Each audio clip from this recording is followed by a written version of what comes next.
Hello and welcome to my channel. We are going to be working on replacing spark plugs in a 2006 Dodge Durango. And first we're going to have to take off these little itty bitty bolts right here so we can access this. Now I don't know what millimeter this is because unfortunately it has gotten so rusted and like kind of messed up because it got left out in the rain. I think it's 8 millimeter, but I'm not 100% sure. So this is one of those things where you're going to have to kind of mess with it and feel around until it works, I guess. So, anyway. Oops. Looks like we need to... There we go. Remember, you got your righty-tighties and your lefty-loosies and all that.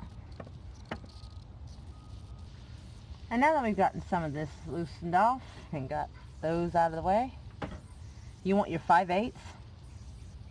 And if you can, get the ones with little magnety things to help pull out your... Oh, I need one there. Go down there.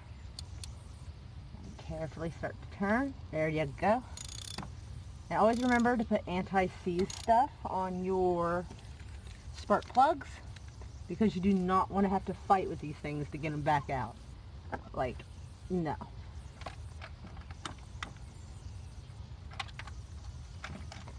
Got some limited turning area in there.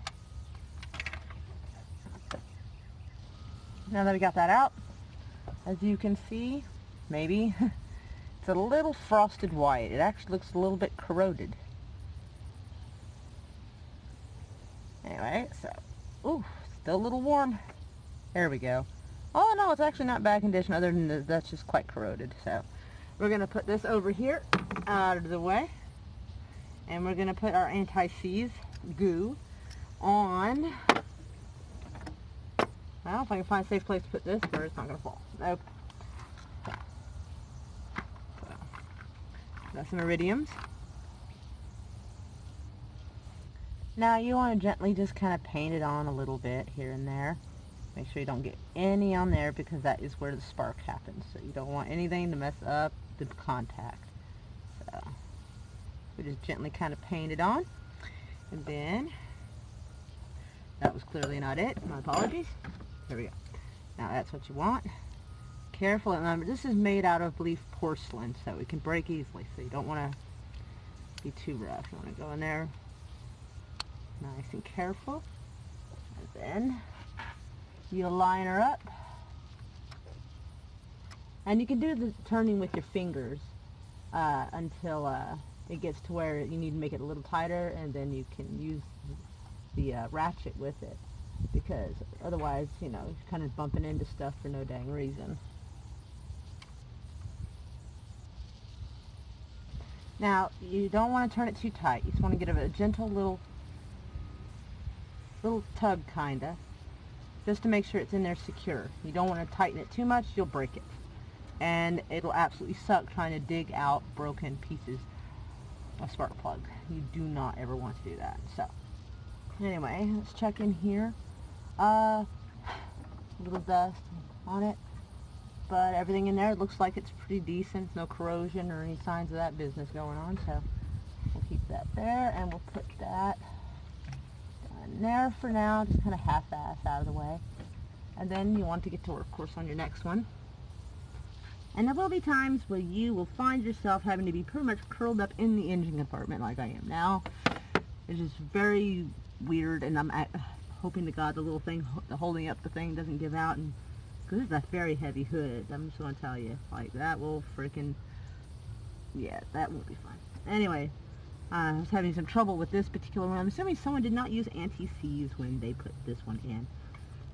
I don't know when it got last changed, so I'm mad at somebody. Don't know who, but mad at somebody out there in the world, because we haven't had this vehicle very long. Ooh, holy shit.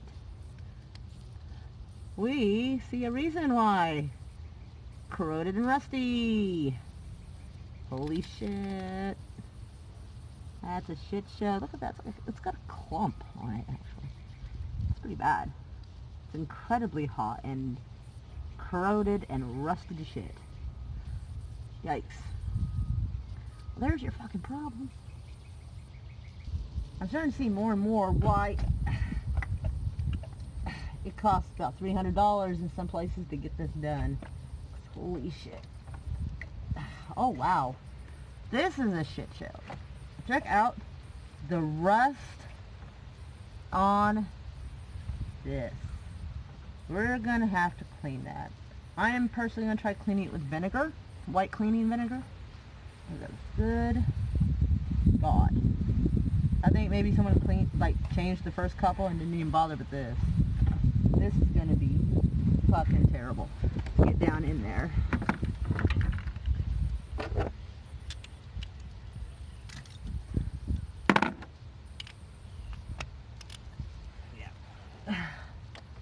I am way curled up in this thing right now. Oh wait, no, that was the right direction, I think. Oh, this is probably so rusted in place. Oh, holy shit, no. Really? Wow. That actually went better than I expected. Alright, so.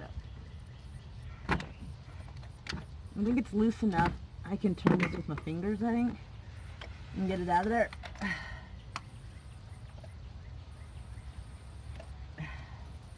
Yeah, it is. It's really hard to see way down in there. I don't know, can I zoom in this? Yeah, I think yeah. Let's see if I can turn it a little so, yeah, I'm way up into that mess. So let's see if I can turn this ever slightly so you can see. That's about as good as it's gonna get.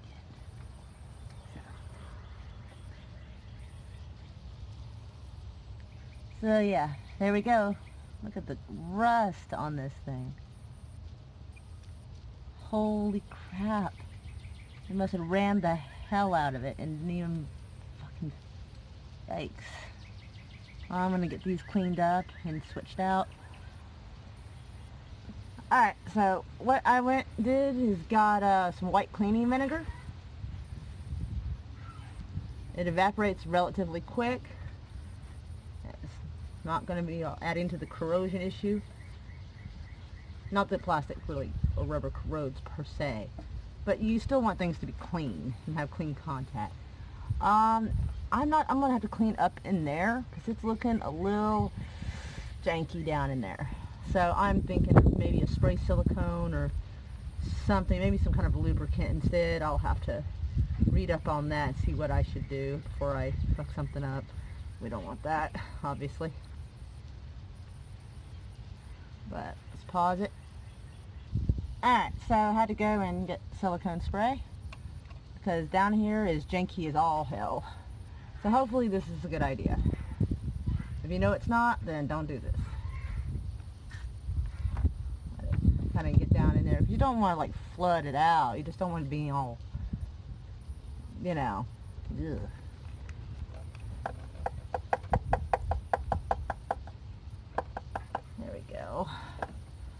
Put that up here.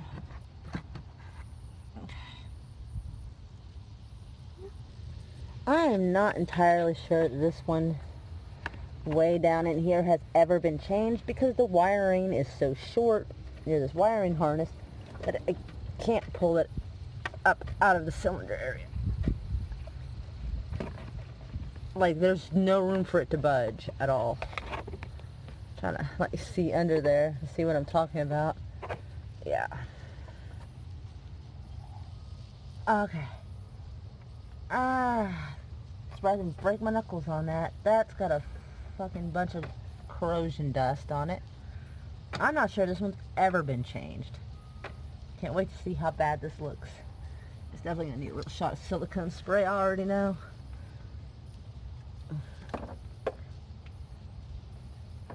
There you go, let it get down in there a little.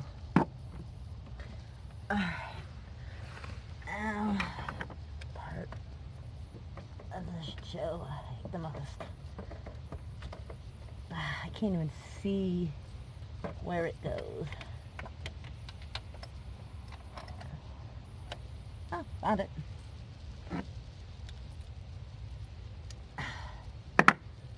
Alright, let's hope for the best. Yeah, I got no room to turn anything in here.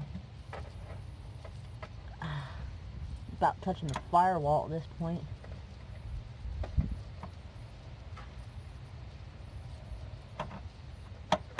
You know, I am running into something else over here.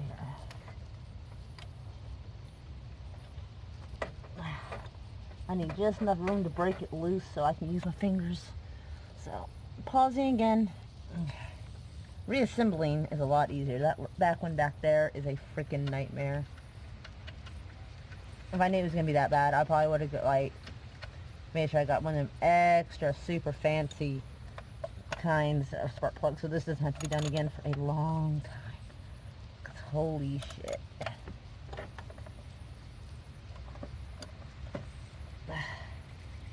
This one is just going to have to be as tight as it's going to be. I'm sorry. Now, for the other 4 that you're going to have to do, you'll need a flathead screwdriver to take apart the hose, which we already did. The hose and the lid to the air box. And so we're going to pretty much wash, rinse, repeat. So that's pretty much the shit show. So, I hope you enjoyed.